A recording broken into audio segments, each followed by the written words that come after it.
Hey guys, it's Keegan. Welcome back to my channel. Today's video we are going to be doing how I prepare for the semester to stay productive and efficient. If you guys don't know, I'm a senior in college. I go to Arizona State University. This is actually my very last semester of college ever. I'm never going to school ever again after this. That is absolutely insane to think about. My major is digital marketing and entrepreneurship. I get asked that all the time. I always have that stuff like in the description. But my number one most asked question is, how am I so productive in school? I make a lot of productive day in my life, week in my life type videos for college. Subscribe if you're not already. People always ask me how I stay so on task and how I never miss assignments and how I get really good grades in college. So I wanted to do a video how I prepare for the semester, how I set myself up for success. I feel like a lot of these things are the baseline for how I stay so productive and successful in college. I wanted to share this with you guys. Some of my best tips for staying productive in school is honestly starting off on a really good foot. So these are everything that I do leading up into the semester of college. So subscribe if you're not already, if you guys want to see what life is like towards the end of college and the phase of your life where you have to figure out, what am I doing with my life? This is one of my favorite tips, and if you guys are not already doing this, I highly recommend it. Tip number one, I have a MacBook. You guys don't need to have a MacBook to do this, but I have 2 user accounts on my laptop. So this one right here, the cute little Dougie, I use for all my personal things. I've been doing this ever since my first semester freshman year, and it honestly is super great. So the one account with the dog, I use it to watch YouTube, to online shop, go on Amazon, do all my YouTube stuff. And then I have another account, which is the little ghost, this little guy. Like, how cute is he? That account right there is for everything school related. So if I'm in class, if I'm doing an assignment, I'm always on that account. It's really great. It separates my life, honestly, so I don't have any of my school stuff and my personal stuff kind of mixed up, combined. And I also find that it helps me stay organized and stay on task because I don't have anything logged in on my school account. So I don't have my Netflix password in there. I do have my text messages, and most recently I put them in there. For a really long time I had my text messages turned off on there so I wouldn't be distracted in class or while I'm doing assignments. It's really great. I find that it helps separate my school life and my personal life and my work life because I do YouTube. Look,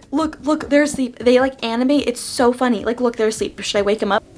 That is my first tip. I'll show you guys how to do it. It's super simple. I highly recommend it. We're gonna log in. So to do that, you want to go to System Preferences, User and Groups right there. And then all you do is you unlock it and then you just add another user. So you can see this is my other user and this is the one that I'm currently on. This is my school one. It's super simple and it's great. I highly recommend it. I've seen people also use Chrome for school and Safari for personal. I think that works great. Personally, I like just having the separate accounts so I can store things on my desktop and not have it all get like mixed up and jumbled. Do whatever works for you, but that's what works really well for me. Now that I'm logged into my school account, I honestly haven't been in this account since finals week last semester. Feels great. Kind of sucks being back in it, but whatever. I'm gonna go to Canvas. The Canvas is a website where I have all my assignments, my grades, everything. That's what my school does. If your school uses Blackboard or any other website, that's the website that you want to go to, but I have all my classes on Canvas. So you guys can see here, these are all of my classes. So these are actually all my classes from last semester, and then these 2 are actually my classes for this semester. Because I'm a senior, I'm not taking as many classes. I also have another class that just hasn't been put on here. One thing that helps me a lot is just clearing all of my old classes and deleting them. Fun fact, you can actually delete your old classes on Canvas. I know a lot of people that did not know that, and they were like, wait, I have every single class I've ever taken on my Canvas. How do you just have the classes you're currently in? So I'll show you how to do that right now. But first, I want to change my classes to a cute little color. I just like it. It's fun. It's cute. How to change your Canvas icons from being this ugly color to a cute pink color. I love pink. I love the colors of the sunset, so these are colors of the sunset. Click these little 3 icons right here, and then there's this thing called a hex code, and that's how you get your color. So you can change the colors here. So I actually made this custom hex code. If you guys want, you can just Google hex codes. So for example, let's say you love green, you can just search in green hex code. So you can see right here, green hex code. So this is the hex code, but let's say you don't love this shade of hex code. There's a ton of websites that will show you hex codes. This is just the first one that popped up. So let's say you love this aquamarine color, you would just copy this hex code right here, and then you would paste it. I personally love the pink color, so I'm gonna use the pinks once again. So I'm just gonna copy and paste that right here. Go to these 3 little dots, and then all you want to do is paste the hex code. Sometimes I will just type in random letters and numbers and see what pops up, and it's honestly quite fun. So that is that one, and then I think that I want to use this one again. Paste, apply, and there you go. You can totally do the colors last first. I just did them first because I wanted to reuse the same colors that I used last semester, but now I'm gonna show you guys how to delete your old Canvas icon. Again, if you don't have Canvas, just skip all this. In all honesty, this is the least important part, but it's like the cutest part and it's like the most fun, so this is what we're doing. To delete the old classes that you've already taken that you're not currently taking, all you want to do is go to whatever class you're using, go to the little 3 dots. So this is where we had the color. You want to click move and then unfavorite, and then it will go away. Submit.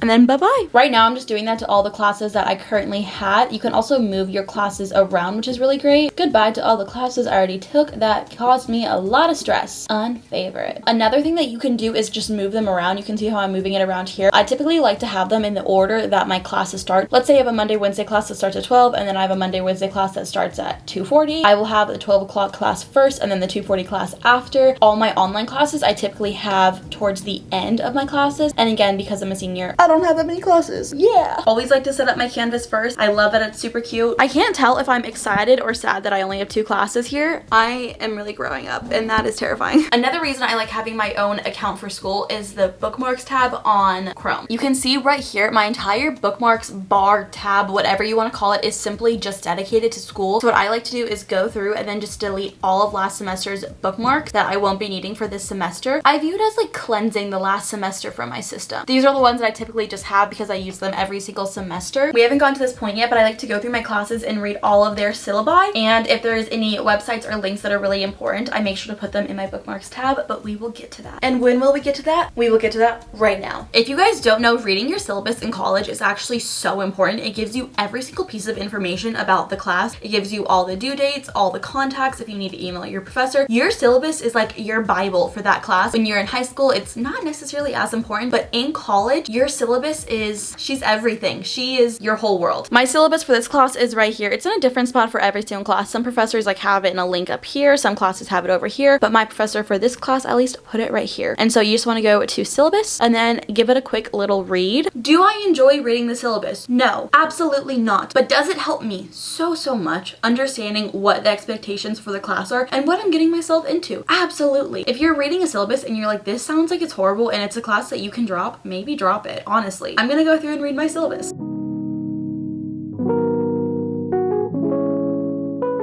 That only took me 6 minutes to read the entire syllabus, and it was a 24-page syllabus, so it doesn't take too long, but it's definitely worth it to read your syllabus. I actually wrote down a few things while I was reading it that you guys should look for or keep an eye out for. First one, attendance policy. Is attendance required? Is attendance counted? What happens if you miss class? Participation policy. Are you required to participate? How many points? And how many points you're gonna lose if you don't participate? Their COVID policy. What happens if you have COVID? This is technically like a university policy. The late work policy. Can you turn in work late at all? If you do, is there a penalty? How much of a penalty? Do they give you extra credit? This is the best thing. I will literally control F the word extra credit, see if they provide any extra credit. It's really great towards the end of the semester. If they offer you extra credit at the beginning of the semester, take it. Just take it, because you never know what's gonna happen at the end of the semester. Are there any required readings, textbooks, anything that you have to pay for? I honestly recommend waiting until after the very first class to buy any textbooks, because sometimes the professors put it in their syllabus but you don't actually need it. But if it does say this is like required and you need it before the first day of class, then I would buy it. If it does not say like explicitly like you need this before the first day of class, just wait until after the first class, because sometimes they're like, the university makes me put this on the syllabus but I don't actually use it. I would say 90% of my classes are like, you are required to buy this textbook, and then you buy it and then you never use it. What is the point breakdown and the letter grade breakdown? Some classes are graded on points, some classes are graded on percentages. Do they do A pluses? Do they do A minuses? Something really important to keep a lookout for, just because it can affect your GPA. A lot of the times the syllabus will say how many points are per assignment, which is really important. Let's say there's an assignment that you're like, oh, this is not a big assignment, but it's worth like 10% of your grade, and you're like, what the heck? I definitely recommend keeping an eye out towards that, so you know what assignments to put extra work in towards and which ones you're like, this is not worth that much, I shouldn't like stress over it too much. And the last one is due dates. This is honestly the most important thing that you should look for in your syllabus. Does it say when all of your assignments are due? If it doesn't say when your assignments are due in your syllabus, there's a few places where you could look to see where your assignments are due. Again, I'm using Canvas. You guys might not be using Canvas, but this is what I'm using, so this is what I'm going to show you guys. This bar is your best friend. So for this class right here, he actually has all the assignments right there in the course summary, but some of them might have it in modules or even assignments. He also has it in assignments. You can see like right here. Worst case scenario, you go to grades and hopefully he or she will have them here. As you can see, they also have them here. The number one thing that you need to make sure before you start your classes is, when are my assignments due? And there's a couple places like I had just showed you where you can find that, but that is the number one thing you need to find out. By the way, side note, while I was reading the syllabus, I was putting links in my bookmark bar of any links to the textbooks or any websites that we'll be using a lot while I was reading the syllabus. I was just putting them in there. Makes it super easy. Now, the next step is you want to take all of your due dates and put them in your planner. This is my planner. I bought it back in August. I'm going to the list where everything is due, and I'm going to write all those due dates in my planner.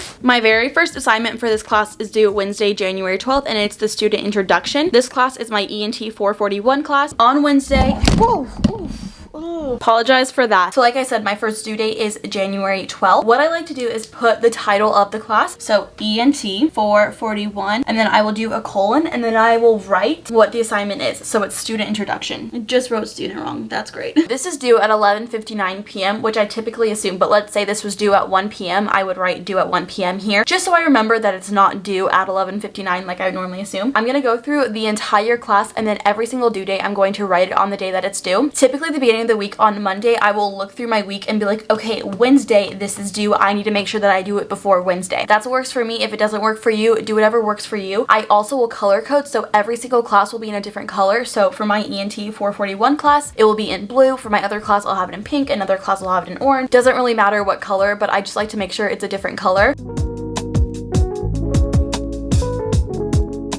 For example, if there's a day where I have 2 assignments for one class, I like to put them on different lines and indent the second one just so I signal to myself, hey, I have 2 assignments due this day. If I put a comma here, I might think it's just 1 assignment, so this is a really good indication to me that I have 2 assignments that I need to do.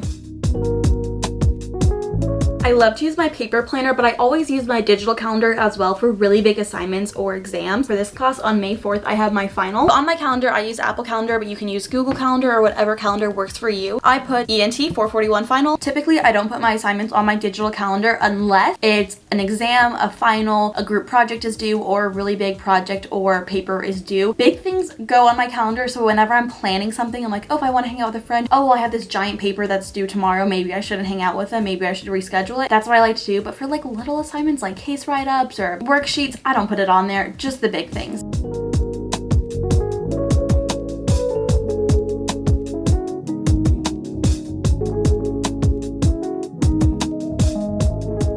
All done. This professor actually did not put all the assignments in Canvas, which is kind of stressful, but whatever. If you guys have a class where you'll be taking notes, I recommend buying a notebook or setting up your notebook, something along that sort. I also recommend setting your alarms to wake up in the morning. One thing that I'm going to be doing that you guys don't have to do, but I really like to do it, is changing my background on my laptop. Again, another reason that I like a separate account for my laptop. This is my background from last semester, so you can see that each class that I had a little box, and then if I have an assignment or something, I would just drag it into that box so it's easy to find. So I'm gonna change this and update it for this semester. Okay, I apologize, you can't really see it, but one thing that I also like to do is just make sure that they are in the same order that I have them on Canvas. So far we've only worked on the 2 classes, but like I said, I have 3 classes, but my professor just hasn't put it in Canvas yet. This is what the background looks like. These are each of my classes, and then I have one for career, so I put like my resume there or any job listings that I want to apply for, because I'm getting to that phase in my life that is absolutely terrifying. Set as desktop, and there we go. So that is my new desktop, and these are all my updated classes. So a fun fact about me is that I've never relaxed ever. No, just kidding. Well, actually no, I've like actually never relaxed, but a fun fact about me is that I'm obsessed with to-do lists, so much so that I actually created these to-do lists. They are both sold out, the printed versions, but there's digital versions. I'll link them down below if you guys want to use a digital to-do list. I have videos on how I've used a digital to-do list on my laptop, on my iPad, all of that stuff. If you guys are obsessed with to-do lists like I am, these are the #1 things that keep me focused and motivated for the school year. If it wasn't for to-do lists, everything that I'm doing right now would not be worth it. I have a daily to-do list and a weekly to-do list. What I like to do every single week, especially when the semester starts, is write down every single thing that I need to do for the week in my weekly to-do list. So I put all the assignments on the days that I want to do it. Like I previously said, the printed out versions are sold out. Let me know if you guys want me to make more printed versions, but again, you guys can buy the digital versions. First things first, filling them out, I always put the day of the week on it.